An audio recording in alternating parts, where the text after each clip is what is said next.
8 марта 2022 года. Тверь. Возможно, в относительном тверском спокойствии мне кажется, но вроде все слова о войне на Украине неизбежно трансформируются в привычный шум. Как это было с Донбассом, как ранее с Белоруссией, Сирией, Ираком, Чечней. Разрывающие реальность осколками ужаса события исторического времени не могут блистать для людей, которые в ней живут своей исторической знаменательностью каждый день. Помимо совершающихся X и Y есть еще рутинная жизнь. Работа, семья, покупки в магазине, разговоры о финансовой яме, в которую мы уже попали, но еще не стукнули спиной о дно. Компании одна за другой приостанавливают работу в России. Икеа, Макдональдс, Netflix и подобные им удручают только привыкшего к комфортной жизни обывателя. Microsoft, IBM и другие техно- и экономо-гиганты – компании самозанятых работников. Наказывают государство, но морды набиты гражданам. За все сразу. За то, что недостаточно борются, за содействие режиму, за факт рождения в России, за русский язык, за желание ненавидеть кого-то и не пачкать белое пальто. Лицемерие пополам с наивностью. Идеалы мешаются с практичностью и выгодой. Кто прав, кто виноват, не рассудят ни время, ни историки. Учебники будут вторить линии партии, люди своим эмоциям и кумирам. И только современный летописец где-то в сторонке сложит в стопочку свои свидетельства и сожжет за ненадобностью и неоплаченные коммунальные платежи. Перед тем, как станет лучше, станет хуже. Всех моих знакомых интересует, а вот это уже все хуже? Когда можно будет оторвать глаза от пола и посмотреть вверх, с надеждой? Сегодня поздравления с Международным женским днем звучали еще более конфронтально, чем обычно. А еще выделились новые полюса. С одной стороны, блаженные улыбки с цветами и пожеланиями оставаться такими же красивыми. С другой, те же улыбки, но горше, и пожелания мира. И отдельным особняком феминистские скупые поздравления и фотографии с монументов и памятников женщин. Женщины мира против войны. Восхитительные мои, как хочется верить вашей вере. У будущего женское лицо, но пока что оно украшено сдвинутыми бровями и синяками. О последних. Пытки в ОВД. Осатанелые дети 80-х кидаются на миллениалов и зумеров. Оскорбления, побои, говорят, даже пакеты на головах. Нет ничего страшнее существа, людьми уже не назову, получившего ату на внутренних врагов. Тут уж точно не ответит, никто не вступится, все же свои. По-своему и разберемся. И заметьте, вернемся к теме дня, все мужчины. Еще из повестки. Российские войска винят украинские в обстреле гуманитарных коридоров, украинские очевидцы указывают на российские. Правда горит и пропадает в дыме. 4-дневная успешная спецоперация, по словам умника Вассермана, идет уже 12-й день. Хочу увеличить дозу снотворного. 31 марта 2022 года. Красногорск. Для летописца я очень ленива и разбита, еле способна читать новости и не разбивать голову о стенку. Возможно, медийный шум стал привычен, а может быть, действительно выступлений стало меньше.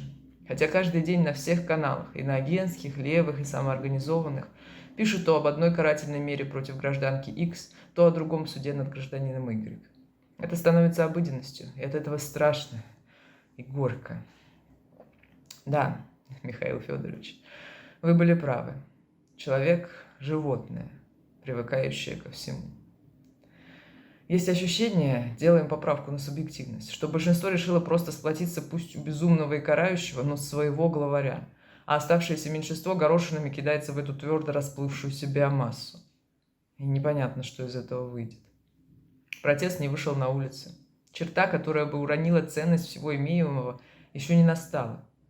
А с известным русским терпением, помноженным на выученную годами РФ беспомощность, можно только гадать, сколько еще ждать до активных действий или героической погибели.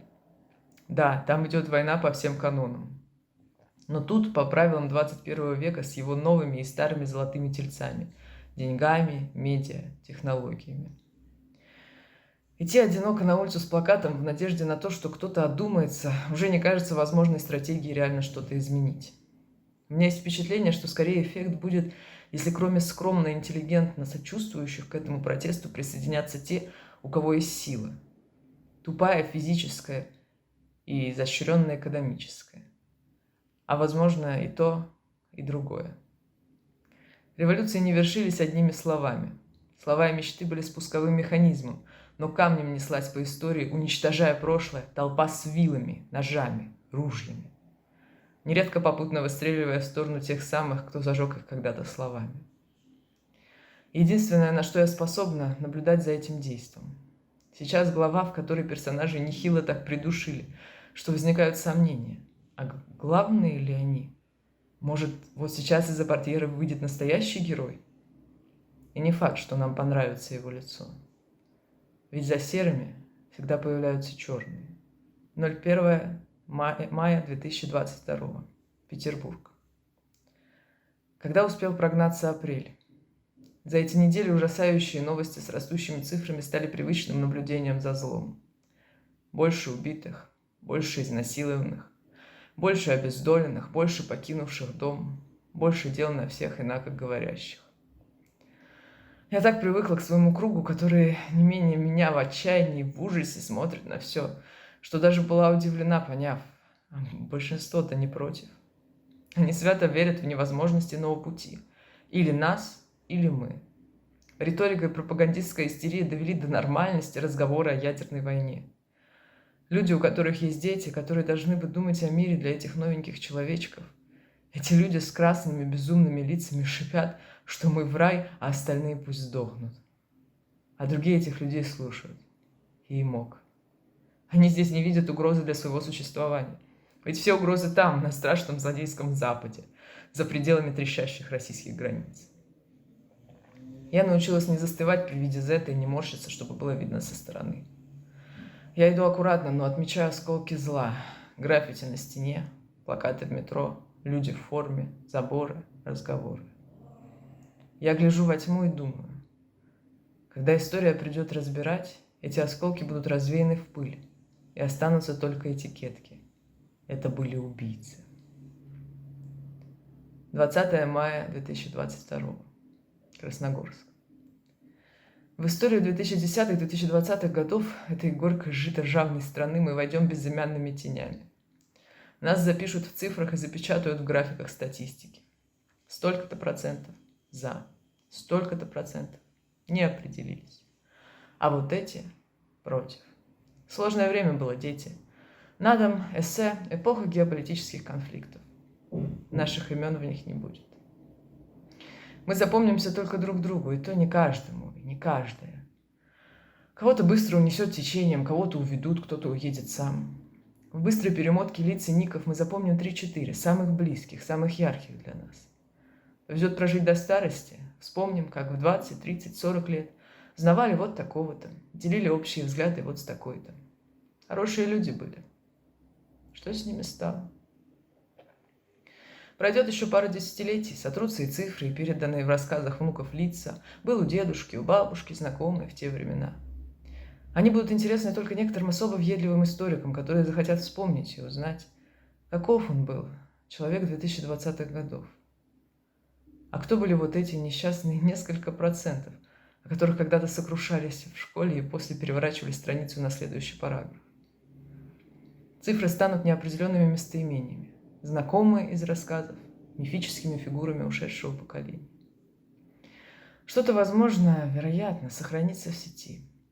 Кто-то найдет наши цифровые надгробные плиты. На одних мы будем все еще улыбаться, на других смотреть сгоревшими от печали глазами. Нам будет вечные 20, 30, 40 лет, и мы не будем знать, что было дальше. И когда один любопытствующий чудак заглянет в наши лица из пикселей, он задумается, кто они были, почему они делали это, что было в их головах, что они обрели своими действиями, а что потеряли. Задумается, подумает и пойдет дальше. И наши имена навсегда прихлопнутся томом истории.